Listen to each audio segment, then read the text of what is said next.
नमस्कार दोस्तों, हमारे YouTube चैनल में आप सबका स्वागत है। मैं आज बात करने वाला हूं एक बहुत ही इम्पोर्टेंट टॉपिक के बारे में, जो कि एक विदेश नीति के ऊपर बेस है। रसिया और इंडिया के रिलेशन के बीच है। रसिया ने हाल ही में इंटरेस्ट दिखाया है कि वो भारत के साथ सैन्य समझौता करना चाहता है SU-57 के बारे में। वो इंटरेस्ट दिखा रहा है रसिया कि हम भारत को SU-57 देने वाले हैं। उसके बदले वो क्या शर्तें रख रहा है, वो कितने में वो डील करना चाहता है और उसके लिए क्या वो सोर्स कोड देगा, क्या वो भारत में मैन्युफैक्चरिंग करने के लिए एग्री है। ये सारी चीजें डिटेल से मैं इस टॉपिक में आपको कवर करके बताऊंगा और बताऊंगा कि 5th जनरेशन के जो फाइटर जेट होते हैं वो काम कैसे करते हैं और उनकी स्ट्रेंथ क्या होती है। ये सारी चीजें मैं डिटेल से आपके साथ अभी बताने वाला हूँ, तो बने रहिए मेरे वीडियो में अंत तक। एक एक चीज मैं डिटेल से आपको साथ शेयर करने वाला हूँ। तो चलिए शुरू से शुरुआत करते हैं। रूस ने भारत को बोला है कि वो SU-57 का भारत के साथ समझौता करना चाहता है और भारत में ही वो निर्माण करना चाहता है और वो भारत के साथ समझौते में एग्री हो चुका हुआ है कि वो सोर्स कोड देने के लिए भी रेडी है। जहां तक बात करें SU-57 का, तो ये एक स्ट्रेंथ टेक्नोलॉजी पे बना हुआ 5th जनरेशन फाइटर जेट है। इस पे अगर हम इस फाइटर जेट को लेते हैं तो भारत को बहुत ही ज्यादा फायदा होने वाला है इसमें, क्योंकि ये स्ट्रेंथ टेक्नोलॉजी की 5th जनरेशन फाइटर जेट है। भारत के पास अभी तक कोई भी 5th जनरेशन फाइटर जेट नहीं है, जबकि हमारे जो पड़ोसी देश है जैसे पाकिस्तान है, चाइना है, इनके पास, चाइना के पास 5th जनरेशन है लेकिन पाकिस्तान के पास नहीं है। तो हमारे लिए एक चिंता की बात है कि हमारे पास भी जिस तरह हमारा पूरा स्ट्रक्चरल है और जितने सारे जनसंख्या हमारी और जो हमारे पास आर्मी है, एयरफोर्स है, इनके पास जितनी हमारी सीमा है जो दूसरे देशों के साथ लगती है, उसको देखते हुए 5th जनरेशन का सख्त रिक्वायर्ड है अभी के अभी। तो इसको देखते हुए भारत कहीं ना कहीं ये इंटरेस्ट शो कर रहा है कि वो 5th जनरेशन फाइटर जेट लेना चाहता है। वो SU-57 में भी इंटरेस्ट शो कर रहा है, क्योंकि कहीं ना कहीं इंडिया रसिया के साथ एक ट्रस्ट पार्टनर है। और हम बात करें यूएस की, तो यूएस पे हम ट्रस्ट नहीं कर पाएंगे, क्योंकि F-35 भी एक 5th जनरेशन फाइटर जेट है और वो भी ट्रंप जो बोले हैं और जो अभी ट्रंप की हालिया जो नीति है उसके चलते कहीं ना कहीं इंडिया अमेरिका से अलग होते जा रहा है। तो F-35 का तो डील होना लगभग असंभव है, लेकिन कुछ भी हो सकता है। और इसी को देखते हुए रसिया ने हाल ही में इंडिया को ऑफर दिया कि आप SU-57 लीजिए और उसका हम आपको सोर्स कोड भी देंगे, आप उसका निर्माण भी कर सकते हैं, उसमें भी हम आपको सहयोग देंगे और ट्रांसफर ऑफ टेक्नोलॉजी पूरी आपको हम देने के लिए रेडी हैं। ये एक रशियन न्यूज़पेपर है द राइटर, उनके हवाले से ये न्यूज निकल के सामने आई है।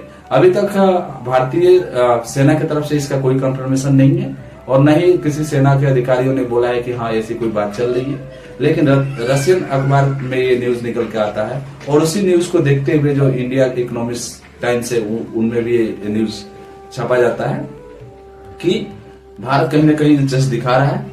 और इसमें भारत 2018 से पहले SU-57 को जनरेट करने में पार्टनर था। वो 2018 में ये बोल के हट गया कि इसकी टेक्नोलॉजी और इसके स्ट्रेंथ पे हमको बिलीव नहीं है और ये बोल के वो पीछे हट गया और आज वही भारत इस SU-57 लेना चाहता है। और अभी हम बात कर ले SU-57 का क्या क्या विशेषताएं हैं। तो सबसे पहली विशेषता है कि ये बहुत ही तेजी से रन कर सकता है और इसकी जो स्टेल्थ टेक्नोलॉजी है जिससे ये रडार में नहीं आता है। सबसे बड़ी खासियत इस फाइटर जेट का यही है कि स्टेल्थ टेक्नोलॉजी से है बना हुआ है। अगर दुश्मन की रडार इसको पकड़ने की कोशिश करते हैं तो उसमें वो छुप जाएगा, वो दिखेगा नहीं और कहीं ना कहीं ये भारत के लिए युद्ध में कारीगर साबित हो सकता है। अब मैं आपको बता दूं क्या भारत और रूस के बीच इससे पहले भी फाइटर जेटों का खरीदारी हुआ है या नहीं हुआ है। तो मैं आपको बता देता हूँ, जितने भी अपने फाइटर जेट हैं ऑलमोस्ट सारे रसिया से हमने लेते हैं जो कि फाइटर जेट हैं। तो उसमें SU-57 जो है वो भारत लेना चाहता है इसी के चलते। और इससे पहले हम SU-Sukhoi जो 30 है वो हम भारत में बनाते थे और उसका एक नागपुर में फैक्ट्री जहाँ पे वो बनता था, असेंबल होता था, वहीं पे भारत और रसिया के बीच मिलके वहीं पे उसको थोड़ा सा डेवलप करके और वहीं पे ये SU-57 का निर्माण करने की बात चल रही है। अब मैं बात करने वाला हूं कि जो ये इंडिया को रिक्वायरमेंट है जितनी फाइटर जेटों की, और इंडिया कहीं ना कहीं ये सोर्सों से पता चला हुआ है कि 10 स्क्वाड्रन की जरूरत है अभी फिलहाल में, जिसमें अगर SU-57 का डील अगर होता है तो उसमें 2 तो अभी फिलहाल में परचेस करेंगे, बाकी जो 7 स्क्वाड्रन है वो इंडिया में ही, जो नागपुर में फैक्ट्री है वहां पे हेल के साथ एक एग्रीमेंट होगा और वहीं पे उसका निर्माण किया जाएगा। एक स्क्वाड्रन में 18 फाइटर जेट होते हैं और 2 अगर रिपेयर मेंटेनेंस के लिए तो 20 मान के चलिए, तो मोटा मोटी हम 40 फाइटर जेट रसिया से इसे खरीदने वाले हैं।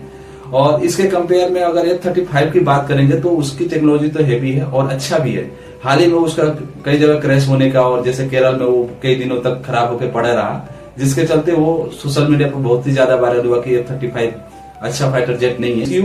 लेकिन Su-57 के कंपेयर में F-35 बहुत ही अच्छा जहाज माना जाता है और वो 5th जनरेशन वो भी है, और वो वर्टिकली अप डाउन कर सकता है, लैंड भी कर सकता है और टेक ऑफ भी कर सकता है।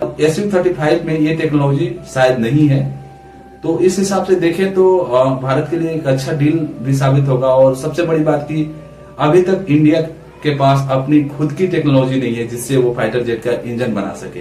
कहीं ना कहीं इंडिया को ये सोचने की बात है और R&D पे सबसे ज्यादा पैसा इन्वेस्ट करने की जरूरत है ताकि हम एक अपना फाइटर जेट इंजन बना पाए। बहुत सालों से हम कोशिश कर रहे हैं कावेरी इंजन को बनाने के लिए, लेकिन वो बन नहीं पाया। अभी भी उसकी टेक्नोलॉजी और वो सारी चीजें सही से सेट नहीं बैठ पाई है, जिसके कारण उसका निर्माण नहीं हो पाया। भारत बहुत ही तेजी से जोर दे रहा है कि वो अपना खुद का 5th जनरेशन फाइटर जेट बनाए, जिसमें अमेरिका करके एक जो अभी डेमो बना हुआ था, शो हुआ था हाल ही में, उसमें दिखाया गया था। उस पर जोर दिया जा रहा है कि कहीं ना कहीं इंडिया इस चीज को जल्दी से जल्दी 5th जनरेशन फाइटर जेट बना पाए। लेकिन अगर इंडिया अभी से भी शुरुआत जो किया हुआ, उसमें कम से कम 10 से 15 साल लग जाएंगे उसको फाइटर जेट बनाने में, और टेस्टिंग में, ये सारी चीज से प्रोसीजर में कम से कम 5 से 10 साल लग जाएंगे। और इंडिया को अभी सख्त जरूरत है कम से कम 15 से 20 स्क्वाड्रन की। तो अगर 10 स्क्वाड्रन हम यहाँ से ले लेते हैं, जो कि Su-57 अगर 10 स्क्वाड्रन ले लेते हैं तो एक स्ट्रेंथ हो जाएगा, और 10-15 स्क्वाड्रन अभी जो हमारा तेजस है वो अगर टेस्टिंग पास हो जाता है तो वहां से आ जाएंगे। तो कुल मिलाजुला के हमारे पास स्ट्रेंथ, एक अच्छा स्ट्रेंथ हो जाएगा, और इससे हमारी जो सीमाएं हैं पूरी तरह से सुरक्षित हो जाएगी। और रसिया ने ये भी बोला है कि बहुत जल्दी हमारा जो पेंडिंग ऑर्डर है S-400 का, वो भी हम डिलीवर कर देंगे।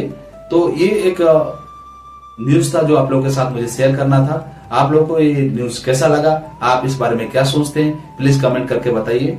और प्लीज मेरे चैनल को सब्सक्राइब कीजिए ताकि इसी तरह का इन्फॉर्मेशन वीडियो आपको लोग लेते आते रहूं।